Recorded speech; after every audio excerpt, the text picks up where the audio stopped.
திருப்பரங்குன்ற விவகாரத்தை நீங்க ரொம்ப நுட்பமா பார்த்தீங்க அப்படின்னா, இது வந்து அங்குள்ள மக்களுக்கு ஒரு பிரச்சனையாகவே இல்ல. அங்க இருக்கிற இந்து மக்களும், இஸ்லாமியர்களும் என்ன ரொம்ப பார்த்தீங்கன்னா, நட்புறவோட ஒரு நேசத்தோட வாழ்ந்துகிட்டு இருக்காங்க. அங்க கோவில் திருவிழா நடக்கும்போது, அங்க இஸ்லாமியர்கள் கலந்துக்கிறாங்க. அங்க தர்காவுல ஒரு கந்தூரி நடக்கும்போது, அங்க இருக்கிற இந்து மக்கள் அதுல கலந்துக்கிறாங்க. அந்த அளவுக்கு அவங்ககிட்ட ஒரு மத நல்லிணக்கம் இருக்கு.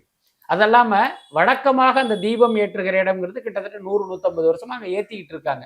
அப்படி இருக்கும்போது தர்காவுக்கு பக்கத்திலேயே ஒரு 15 மீட்டர் பக்கத்துல பாத்தீங்கன்னா ஒரு தூண் இருக்கு. அது வந்து ஒரு எல்லைக்கல் தான் அது. அது வந்து தீபம் ஏற்றுவதற்காக அந்த கல்லை நிறுவி அதுக்கப்புறம் தீபம் ஏத்த முடியாம போனதாவெல்லாம் வரலாறு கிடையாது. அது ஒரு எல்லைக்கல்.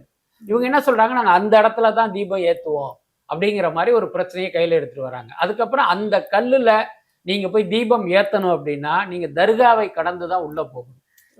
அப்ப இன்னைக்கு வந்து பாத்தீங்கன்னா ஒரு மனிதாபிமான அடிப்படையில அல்லது இதை ஒரு பெரிய பிரச்சனையாக்க வேணாம் அப்படின்னா அதுக்கு அனுமதி கொடுத்தா அடுத்து பாஜக என்ன பண்ணுவாங்க, நாங்க தீபம் ஏற்றுவதற்கு இந்த தர்கா வந்து டிஸ்டர்பன்ஸா இருக்கு, இதை முதல்ல இடிக்கணும்பாங்க.